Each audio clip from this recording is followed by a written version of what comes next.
BA द्वितीय वर्ष हिंदी साहित्य के विद्यार्थियों,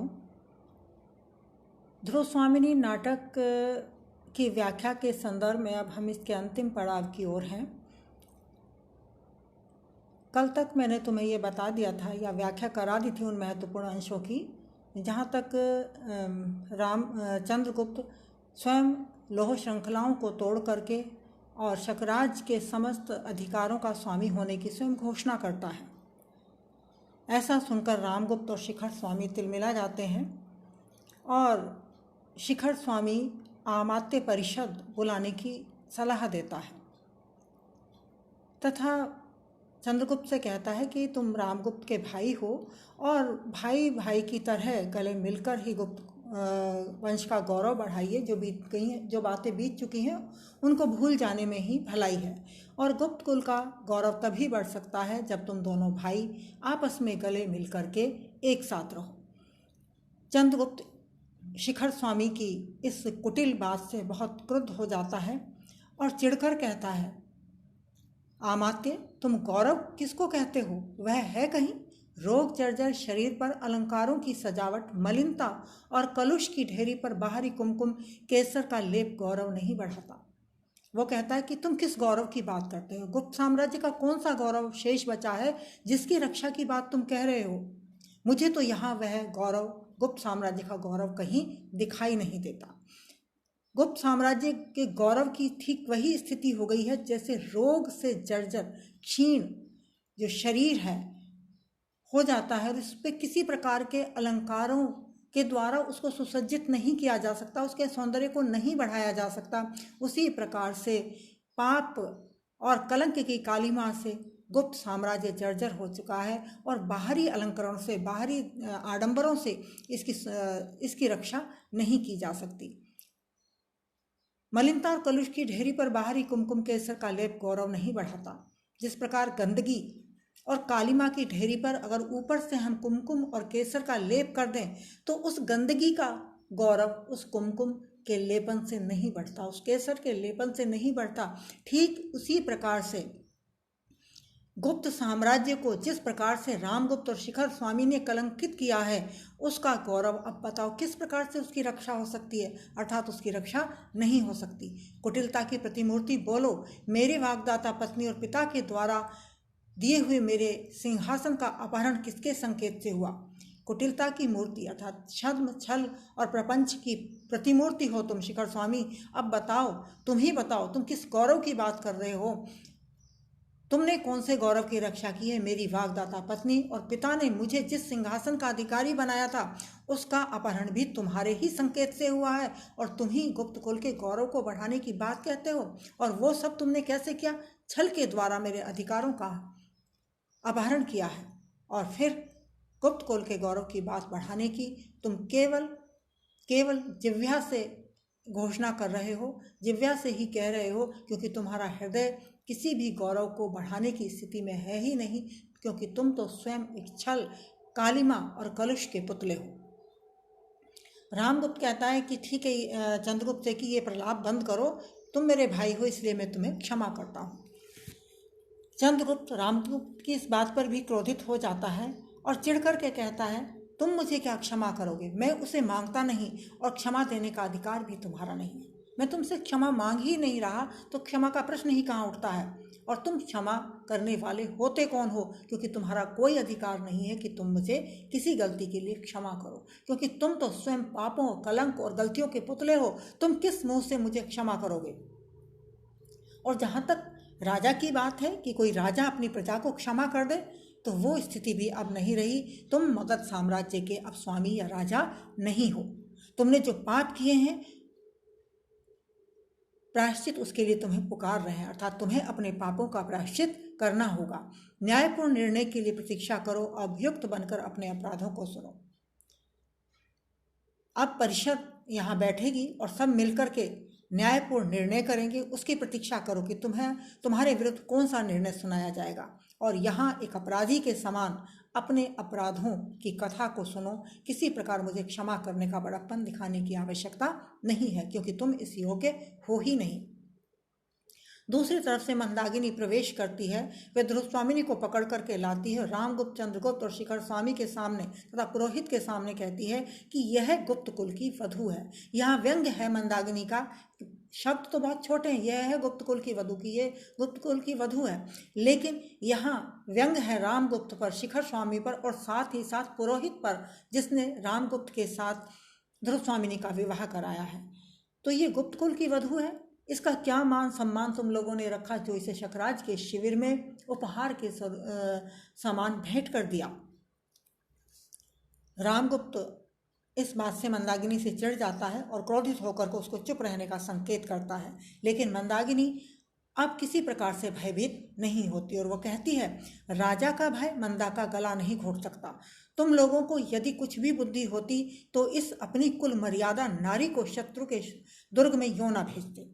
वो कहते हैं कि तुम रामगुप्त, तुम राजा होकर के मुझे अपना भय दिखाना चाहते हो, तो तुम्हारा भय या किसी राजा का भय अब मुझे सत्य कहने से नहीं रोक सकता। मंदा का गला नहीं घोट सकता अर्थात सत्य कहने से मुझे नहीं रोक सकता। वो कहती, यदि तुम्हें जरा सी भी बुद्धि होती तो अपनी कुल की मर्यादा इस स्त्री अर्थात ध्रुवस्वामिनी को शत्रु के दुर्ग में इस प्रकार एक दासी के समान, एक प्रेत दासी के समान नहीं भेजते। वो कहती है, भगवान ने स्त्रियों को उत्पन्न करके ही अधिकारों से वंचित नहीं किया है, किंतु तुम लोगों की दस्यु वृत्तियों ने उन्हें लूटा है। कि ईश्वर ने स्त्रियों की संरचना की है, रचना की है इस सृष्टि में, लेकिन ईश्वर ने स्त्रियों को उनके अधिकारों से वंचित नहीं किया है। तुम जैसे लोगों की ही दस्यु वृत्ति अर्थात लूटने वाली प्रवृत्ति, डाकुओं जैसी प्रवृत्ति ने ही इनको लूटा है अर्थात इनके अधिकारों से इन्हें वंचित किया है। इस परिषद से मेरी प्रार्थना है कि आर्य समुद्रगुप्त का विधान तोड़कर जिन लोगों ने राजकिलविश किया है उन्हें दंड मिलना चाहिए। यहाँ जो परिषद बैठी है, अमात्य परिषद और सभासद और सामंत जो बैठे हुए हैं, उन सभी से मंदाकिनी कहती है कि मेरा आप सभी से अनुरोध है कि आर्य समुद्रगुप्त का विधान तोड़कर, उनके द्वारा बनाए गए नियम और नीतियों को तोड़ करके जिन्होंने राज सिंहासन को कलंकित किया है, उन सभी लोगों को दंड मिलना चाहिए, चाहे वे रामगुप्त हो, चाहे शिखर स्वामी या अन्य सभासद या मंत्री जिन्होंने इस षड्यंत्र में शामिल होकर के इतना बड़ा अपराध किया है। शिखर स्वामी मंदाकिनी को टोकता है कि तुम ये क्या कह रही हो, ये किस तरह की बातें कर रही हो। मंदाकिनी क्रोधित होकर के सत्य को अपनी तीखी वाणी के साथ आगे भी अभिव्यक्त करती है। वो कहती है, मैं तुम लोगों की नीचता की गाथा सुना रही हूँ। अनार्य, सुन नहीं सकते? तुम्हारी प्रवंचनाओं ने जिस नरक की सृष्टि की है उनका अंत समीप है। ये साम्राज्य किसका है? आर्य समुद्रगुप्त ने इसे किसे युवराज बनाया था? चंद्रगुप्त को या इस क्लीव रामगुप्त को?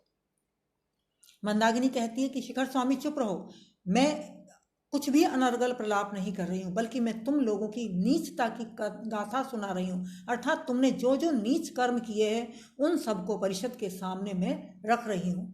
अनार्य, कुटिल, पतित, सुन नहीं सकते? तुम अपनी ही नीचता की गाथा सुन नहीं सकते?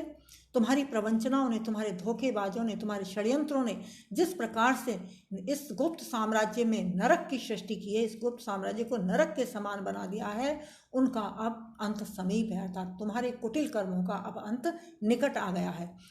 वह फिर प्रश्न करती है कि साम्राज्य किसका है, रामगुप्त का या चंद्रगुप्त का? आर्य समुद्रगुप्त ने किसे युवराज बनाया था, किसे अपना उत्तराधिकारी बनाया था, और आर्य समुद्रगुप्त के बाद किसको राजगद्दी पर बैठना चाहिए? चंद्रगुप्त को या स्क्लीव रामगुप्त को? चंद्रगुप्त को बैठना चाहिए या कायर रामगुप्त को?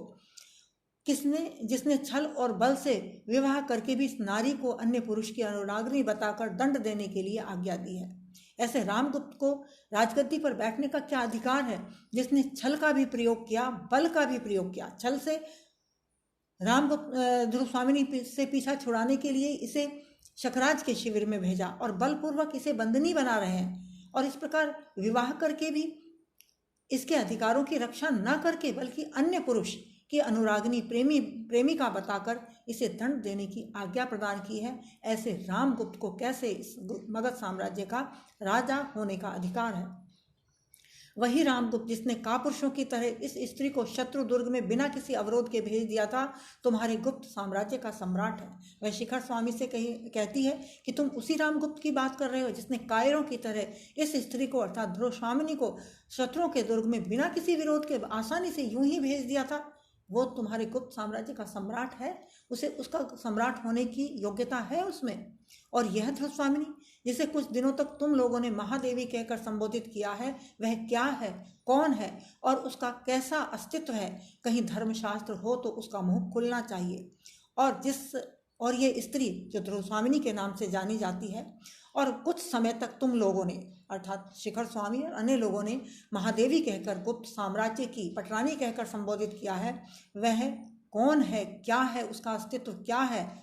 इस बात पर इस प्रश्न का उत्तर मिलना चाहिए। और कहीं यदि धर्मशास्त्र है, धर्म इसकी व्याख्या करता है, तो उसका मुंह खुलना चाहिए अर्थात पुरोहित के माध्यम से ध्रुवस्वामिनी की स्थिति की अभिव्यक्ति या व्याख्या होनी चाहिए। ऐसा सुनकर के पुरोहित उठ खड़े होते हैं और वो कहते हैं कि मुझे अब कुछ बोलने दीजिए, क्योंकि जहाँ तक राजनीति की बात है उस बारे में मुझे कुछ नहीं कहना है, लेकिन ये विवाह, क्योंकि विवाह का संबंध धर्म से होता है, तो मुझे उस संबंध में कुछ कहना है कि रामगुप्त और ध्रुवस्वामिनी का विवाह धर्म शास्त्र के अनुसार उचित है या अनुचित है, या किसी भ्रमपूर्ण बंधन में इनको बांध दिया गया है। गुप्त कुल का एक व्रत पुरोहित से धर्म की व्याख्या करते हुए ध्रुवस्वामिनी के अस्तित्व की व्याख्या करने की बात कहता है। पुरोहित बोलता है, विवाह की विधि ने देवी ध्रुवस्वामिनी और रामगुप्त को एक भ्रांतिपूर्ण बंधन में बांध दिया है। विवाह के नियम ने या विवाह के रीति रिवाज ने या विवाह की रस्मों ने ध्रुवस्वामिनी और रामगुप्त को एक भ्रांतिपूर्ण बंधन में बांध दिया है। यानी कि इन दोनों का जो संबंध है, ना तो वो धर्म सम्मत है, ना शास्त्र संबंध है और ना नीति संबंध है। ये भ्रमपूर्ण है, अर्थात ये विवाह उचित नहीं है, विवाह का बंधन उचित नहीं है। धर्म का उद्देश्य इस तरह प्रदलित नहीं किया जा सकता। धर्म जिसका उद्देश्य है प्राणी मात्र का कल्याण करना, उसके उद्देश्य को इस तरह से प्रदलित या उसको नष्ट भ्रष्ट नहीं किया जा सकता। माता आगे विवाह की व्याख्या करते हुए पुरोहित कहता है, माता और पिता के प्रमाण के कारण से धर्म विवाह केवल परस्पर द्वेष से नहीं टूट सकते। जिस विवाह में माता पिता का प्रमाण हो अर्थात वो दोनों उपस्थित हों, वो विवाह धर्म विवाह कहलाता है और आपसी द्वेष से ऐसे विवाहों को तोड़ा नहीं जा सकता। धर्मशास्त्र इसकी आज्ञा नहीं देता, परंतु यह विवाह उन प्रमाणों से भी विहीन है, क्योंकि इस विवाह में किसी के भी माता पिता उपस्थित नहीं थे, इसलिए ये विवाह उस प्रमाणों से भी रहित है, अर्थात इसको द्वेष के आधार पर तोड़ने की धर्मशास्त्र आज्ञा दे सकते हैं। और इसके अलावा भी यदि इस चीज़ों को भी छोड़ दिया जाए तो रामगुप्त की ओर देख करके वह कहता है कि यह रामगुप्त मृत प्रवार्जित तो नहीं, पर गौरव से नष्ट, आचरण से पतित और कर्मों से राजक्लीव है। वो कहता है कि रामगुप्त मरा तो नहीं है और ना ही देश छोड़ करके कहीं चला गया है बाहर, जिसकी अनुपस्थिति में ध्रुवस्वामिनी उस बंधन से मुक्त हो जाए, तो उस बंधन से भी ये मुक्त नहीं हो सकती, लेकिन यह गौरव से नष्ट है, आचरण से गिर चुका है और कर्मों के द्वारा इसने क्लीव है अर्थात कायर है, राज को कलंकित करने वाला है। ऐसी अवस्था में रामगुप्त का ध्रुवस्वामिनी पर कोई अधिकार नहीं है, अर्थात धर्मशास्त्र इन दोनों को बंधन मुक्त करने की आज्ञा देते हैं। रामगुप्त पुरोहित की धर्म की इस व्याख्या से और ध्रुवस्वामिनी को रामगुप्त के अधिकार और बंधन से मुक्त करने की घोषणा से रामगुप्त तिल मिला जाता है और पुरोहित को धमकी देता है कि क्या तुझे मृत्यु का भय नहीं है? लेकिन पुरोहित कहता है, तनिक भी नहीं, ब्राह्मण केवल धर्म से भयभीत है, अन्य किसी भी शक्ति से को वह तुच्छ समझता है। तुम्हारे बधिक मुझे धार्मिक सत्य कहने से रोक नहीं सकते, उन्हें बुलाओ, मैं प्रस्तुत हूँ। वो कहता है कि ब्राह्मण धर्म से ही केवल भयभीत होता है। संसार की अन्य कोई शक्ति, चाहे मृत्युदंड ही क्यों ना हो, उसे भयभीत नहीं कह सकती, उसे सत्य कहने से रोक नहीं सकती। वो कहते कि अपने सैनिकों को बुलाओ, मैं प्रस्तुत हूँ, चाहो तो तुम मुझे मृत्युदंड दे सकते हो, लेकिन जो बात धर्म के अनुकूल है, शास्त्र के अनुकूल है, उसको कहने से मुझे रोक नहीं सकते। शिखर स्वामी कहता है, किंतु निर्भीक पुरोहित, तुम क्लीव शब्द का प्रयोग कर रहे हो, रामगुप्त के लिए तुम क्लीव कह रहे हो, जबकि वो गुप्त कुल का सम्राट है। तुम ऐसा नहीं कह सकते, ये तुम्हारे दंड के लिए पर्याप्त है। तो पुरोहित हंसकर कहता है, राजनीतिक दस्यु यानी राजनीति के लुटेरे। लुटेरे इसलिए कहा गया है, जिस प्रकार लुटेरे या डाकू दूसरे की धन संपत्ति लूट लेते हैं, उसी प्रकार से इन लोगों ने षड्यंत्र करके चंद्रगुप्त के राज्य अधिकारों को लूट लिया है। इसलिए पुरोहित कहता है कि तुम तो राजनीतिक दस्यु हो, राजनीतिक राज संपदा के लुटेरे हो। तुम शास्त्रार्थ ना करो, शास्त्रों का अर्थ तुम क्या जानो, इसलिए तुम शास्त्रार्थ मुझसे मत करो। क्लीव किसे कहा जाता है, क्यों कहा जाता है, तुम नहीं समझते। क्लीव, श्री कृष्ण ने अर्जुन को क्लीव इसलिए कहा, जिसे अपनी स्त्री को दूसरे की अंकगामिनी बनने के लिए भेजने में कुछ भी संकोच नहीं, वे क्लीव नहीं तो और क्या है। अर्जुन को भी क्लीव कहा था, उन्होंने भी युद्ध सभा में द्रौपदी को हार करके उसे दुर्योधन की अंकगामिनी बनने का विरोध नहीं किया था, तो वो क्लीव नहीं हो तो और क्या हुआ। तो वो कहते हैं कि इसी प्रकार से रामगुप्त ने भी अपनी पत्नी ध्रुवस्वामिनी को शकराज के शिविर में भेज दिया, तो ये क्लीव नहीं तो और क्या है।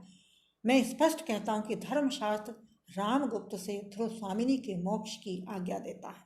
वो कहते हैं, और स्पष्ट रूप में ये सुनो कि धर्मशास्त्र क्या कहता है, धर्मशास्त्र की क्या व्याख्या है। धर्मशास्त्र कहता है कि रामगुप्त और ध्रुवस्वामिनी का मोक्ष हो जाए, अर्थात ये दोनों पति पत्नी के संबंधन से मुक्त हो जाए। धर्मशास्त्र ऐसी अनुमति ध्रुवस्वामिनी को देता है, क्योंकि रामगुप्त में पति होने का एक भी लक्षण विद्यमान नहीं है, इसलिए रामगुप्त का ध्रुवस्वामिनी पर कोई अधिकार नहीं रहता। इस प्रकार से नाटक का समापन हो जाता है, और इसके बाद धोखे से रामगुप्त चंद्रगुप्त की हत्या करना चाहता है, लेकिन उसके समर्थक जो सामंत हैं वो रामगुप्त की ही हत्या कर देते हैं।